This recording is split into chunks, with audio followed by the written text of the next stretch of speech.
হাত বাঁধার কথা আছে, আল্লাহ রসুল বাঁধলেন।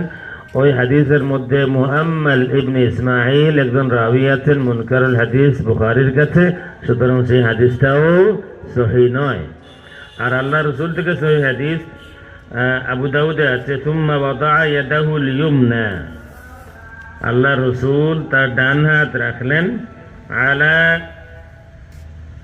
যাহরি কাফিহিল ইউসরা, আলা যাহরি কাফিহিল ইউসরা, বাম হাতের তালুর পিঠে, বাম হাতের মানে এখানে আর কি, আলা কাফি আলা যাহরি কাফিহিল ইউসরা ওয়ার রুসগি ওয়াস সাইদি।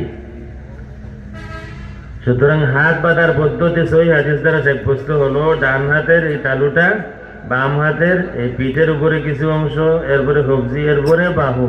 এইভাবে যদি এর বিরোধিতা হয়, এর সাথে না মিলে, তাইলে এটা সুন্নতের খেলাফ হবে।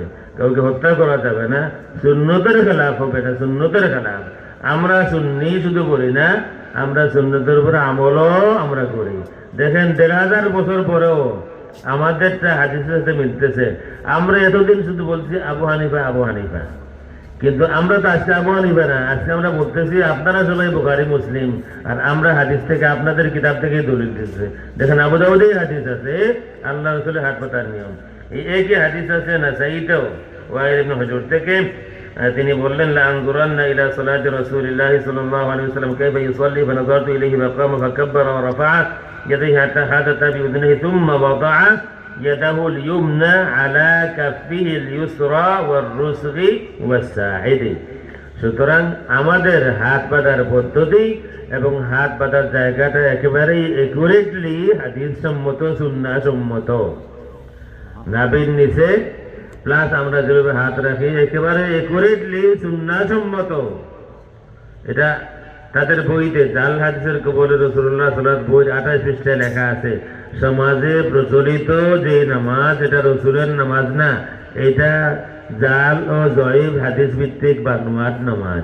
আমাদের নামাজ বানোয়াট না, আর তাদের নামাজও আমরা বানোয়াট বলতেছি না। তবে হাত যদি এইভাবে বাঁধে এটা বানোয়াট, যদি এইভাবে হাত বাঁধে তাইলে এটা বানোয়াট, এভাবে হাত বাঁধা বানোয়াট। বুকের উপরে হাত বাঁধা সুন্নতের খেলাফ, মাকরুহ, সুন্নতের খেলাফ, এই কারণেই মাকরুহ। এই হাদিস কেউ গ্রহণ করেননি।